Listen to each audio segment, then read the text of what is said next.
Harper Audio presents A History of the United States in 5 Crashes. Stock Market Meltdowns That Defined a Nation by Scott Nations. Read by Christopher Grove.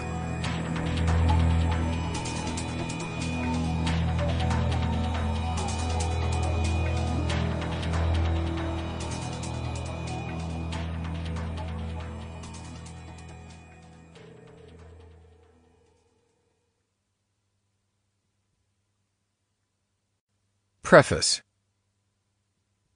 Crash. It's a kinetic and evocative word, and dramatic and frightening. It means there's a story to be told, because when 2 cars collide, or a plane plummets from the sky, there's rarely a single cause.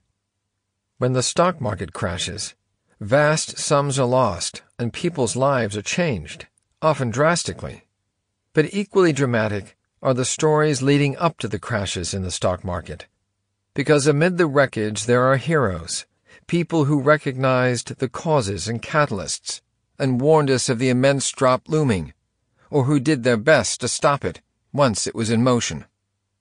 We invest in the stock market for many reasons, each of them good, including funding retirements and educations.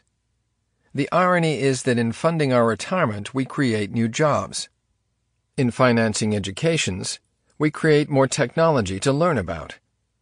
The impact isn't felt just here. As those investments are deployed around the world, problems are solved, new industries are created, and international economies grow. The American investor has probably done more good in this world than anyone else, with the exception of the American soldier. The stories of markets, including of the modern stock market crashes, are ultimately fascinating personal stories. Some people saw the crashes coming. Some unwittingly sped up the drop. Some were more malicious. And some were just stupid or reckless.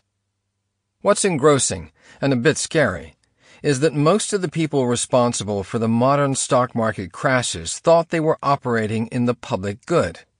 From a president who wanted more power for himself and less for malefactors of great wealth, to another public official who, in an effort to help a friend, fed a bubble that ultimately crashed, to academics who created an ingenious methodology that was supposed to wring most of the risk out of investing, but instead manufactured an enormous new risk, to those who worked to make certain that every American could enjoy the satisfaction of owning his or her own home, and finally, to the ones who thought that automation would make trading less expensive and more efficient.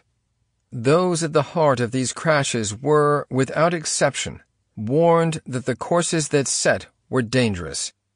Well, read about the people and the warnings with the hope of learning to heed those warnings in the future. But the subject isn't just one of personal intrigue. The impact on investors has been profound.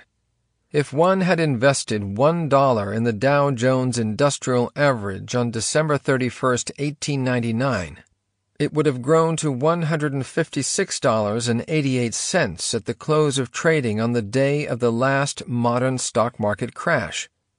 If that investor had avoided just one day, October 19, 1987, the balance would instead be $202.71.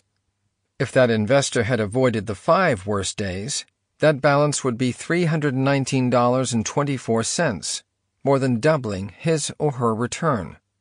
Unfortunately, stock market crashes cost more than just money. They breed fear that causes people to refuse to invest, making it nearly impossible to finance creation of those jobs and advancement of those economies. And they create other unforeseen but enthralling problems. For example, it was a loss of confidence and refusal to invest in the early 1970s that led to the creation of the contraption that fueled the crash of Black Monday, October 19, 1987. Well, learn the entire story. For all the protections we put in place, stock market crashes are a function of the way Sample complete. Ready to continue?